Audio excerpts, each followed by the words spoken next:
Welcome to Buckeyes Tomorrow Morning for Tuesday, November 21st. I'm your host, Tom Orr. The Indiana game is in 4 days. The game against Michigan in 11 days.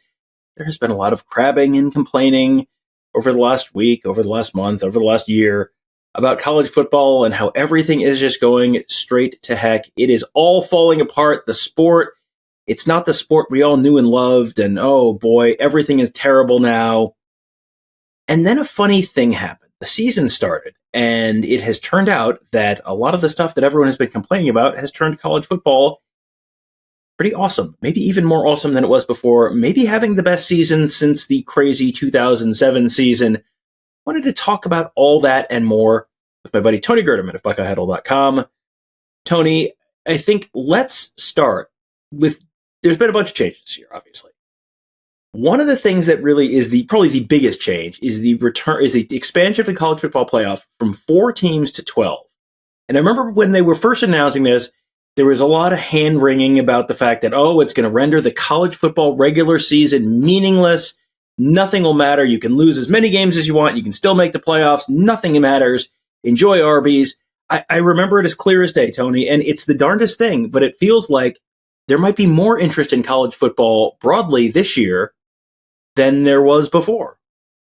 Yeah, Tom, I don't know if you know this. A lot of people fear change and fear their place in it. And that was a common refrain from some people who are fans of established programs or who cover established programs.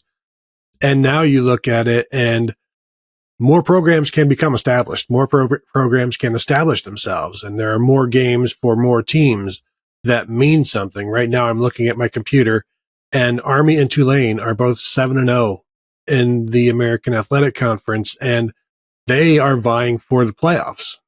They may need a little bit of help, but the fact that we're even saying that, like, how is that a bad thing? And how is it bad for essentially every team to actually have a path that they can look forward and say, if these things happen, we've got a shot. Whereas in the past, to even fathom, Bowling Green making the playoffs in a 4-team or even the BCS, these were not ever things that could happen. But if you've got the right schedule and you win the right games and you look good doing it, there's a spot for you in this. At least there's a spot for one of you. If there are 4 or 5 of you in the group of 5, that's there for somebody. And so it could be there for you. And so it opens us up to so many more teams and more games have impact. And, but nobody gets knocked out after a loss.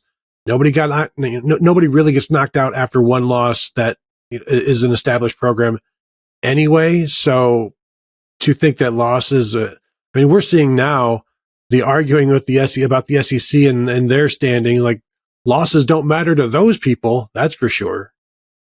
Yeah, and I think there's a lot of different things that go into it. You talked about the group of 5 teams, and those group of 5 teams, every team goes into the year with at least theoretically a plausible, not just a theoretical, but a plausible path to the college football playoff and therefore the national championship. If you go into the year and you win all of your games and you keep winning your games and you don't stop winning your games, you too, whether you're UTEP or New Mexico State or Tulane or Coastal Carolina, you too could be the national champion if you continue winning games. There have been plenty of unbeaten group of 5 teams that have gotten left out in the past where you started the year knowing even if everything fell pretty much exactly right, you could still very easily get left out of the playoff and have no plausible path to the national championship. That is certainly one piece that has changed things quite a bit on the group of 5 side. Something else that's changed things, even for some of these sad sack teams a little further up the ladder, the transfer portal, there's been so much conversation about that. And is it a good thing? Is it a bad thing? Is it a good thing for players? Is it a bad thing for teams? I think what we've seen is that it can be a great thing for teams if you're smart enough and you're willing to invest a little bit in it. Vanderbilt beat Alabama literally this year. Indiana is a top 5 team in the AP poll literally this year. A year ago, Indiana was 3-9, fired their coach. BYU, 5-7 overall, 2-7 in the Big 12. They are currently in control of their destiny to make the college football playoff. 2 years ago, Colorado, 1-11, fired their coach. still have a plausible path to the college football playoff this year. Miami, Tony, even perpetually sad sack Miami, 5-7 2 years ago, and now control potentially their own destiny to make the college football playoff. I think this is one of these things where you look at where teams are right now, and no one is completely hopeless. Tony, if the Indiana Hoosiers are a top 5 team nationally, and if they can do it, anyone can do it. Anyone can do it. And every single program is looking at it like that. And Curt Cignetti said the same thing on his Monday teleconference, his press conference. He said that in the Power Four, if you have commitment, you have an opportunity. And basically every Power Four team should have that commitment, in my opinion, because if you're going to enjoy the spoils, then you should be shooting for as much as you can get on your own as well. And the transfer portal, man, that is the great equalizer. And if you do it right, it's great. If you do it wrong, look at Florida State. And they did it right. And with Jordan Travis, they did it wrong with DJ Uiagalelei, and you've seen the results. And you look at the top, I think, seven passers in the Big Ten in terms of passer ratings right now. And the only homegrown guy is Drew Aller. Everybody else is a transfer from somewhere. So, Indiana, Curt Cignetti comes in and they've got, I think, 27 transfers. And that's not terribly unusual with a new coaching regime. And they're going to build on recruiting. They're getting into more homes now. So you can jumpstart your program with the right guy. I mean, you look at Michigan State a few years back with Kenneth Walker.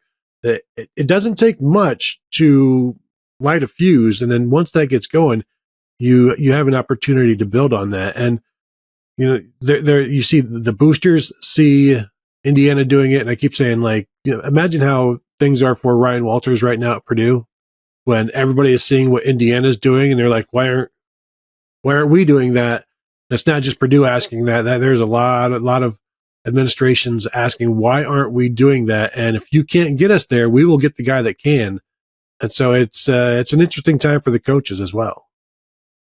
For sure. And as more teams potentially throw their hat into the ring with a little more aggressive approach to NIL, that is only going to be a good thing for the players, because I'm sure people are broadly familiar with the concept of supply and demand. And well, if there's more demand, guess what? The cost of paying for that supply is going to go up. I was thinking about this during the watching the broadcast of the Ohio State Northwestern game for a Buckeye Weekly episode we have coming up this week.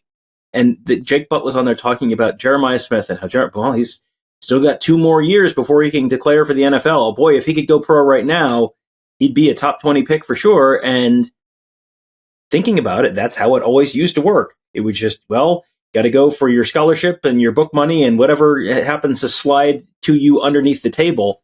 Now, a guy who could potentially be earning millions of dollars in the NFL has a chance to earn a decent amount of money, probably not an equivalent to an NFL contract, but a pretty decent amount of money now, which, guess what, Tony? I remember when people said, if they pay the players, I'm not watching. I got to tell you, if people aren't watching this year, I think they're missing out, because it has not impacted my enjoyment of college football as a whole, on the whole, one bit. No, and I was just recently listening to an interview with Tulane's head coach, and he was talking about how they brought in a bunch of transfers, and half the team is transfers, half the team is the guys that stuck around. And you're seeing what we thought would be disjointed locker rooms, like just really us versus them, or the haves versus the have-nots within your own locker room. I'm sure there's some of that, but we've seen a lot of programs come together where these transfers, take Indiana, take Tulane, take Ohio State, the transfers fit in exactly with the culture. And you can't just go out and buy a championship. You need to vet, and you need to make sure you're bringing in the right guys. And I think that benefits, that kind of process benefits both the players, because they're fitting a situation where they can do the most and contribute the most. And it benefits the program because you're bringing in the right guys. If you just bring in guys to bring in guys, you don't necessarily know what you're going to get. And sometimes you bring in a guy who he loses his job and he quits and he heads back to the portal because that's what he knows. And so you can live and you can die by it. But if you do it right, it's an opportunity for everybody to do well. And But you're talking about Jeremiah Smith or this guy, that guy could go and leave and be a first rounder. They're all going to have to deal with the situation of they can be first rounders in college. A top 20 pick in the NFL could be the number one pick in college, if you know what I'm talking about, with the portal and things like that. So just because you've got a player doesn't mean you're going to be able to keep him. So that's a lot of work for a lot of people, but it can create so many more interesting scenarios for all of the other teams. I mean, it wasn't that long ago, a couple of years ago, we were talking about the rumors of Marvin Harrison to USC, and it's like, ha, ha, ha. And now, not that it's going to happen with Jeremiah Smith, but it could happen with anybody's best player, where some of the whispers you start hearing, you might want to put more weight into. And it's like, well, just imagine if that person went to that team and then this person went to that team. And there's a ton more interest. And I don't think it's negatively, I don't think it's impacted the fan base so much where you're like, I can't do this anymore. I'm tired of my players leaving. I'm not going to do it anymore, because I don't know that we've actually seen any evidence of that being any kind of significant drop off. No, and I think you also are. When do you lose interest? You lose interest when you feel like it's hopeless. Like, I'm sure people are bailing from schools that are, I saw the pictures of the Purdue parking lot and the inside of Ross-Ade Stadium. Yeah, there's not a lot of attendance there, but that's you're whatever, 1 and whatever you are at this point, 1 and 9, 1 and 10, and your in-state rival is doing what they're doing. And guess what? If you do it right, if you hire smart people, you have the opportunity to do the exact same thing if you invest the same way.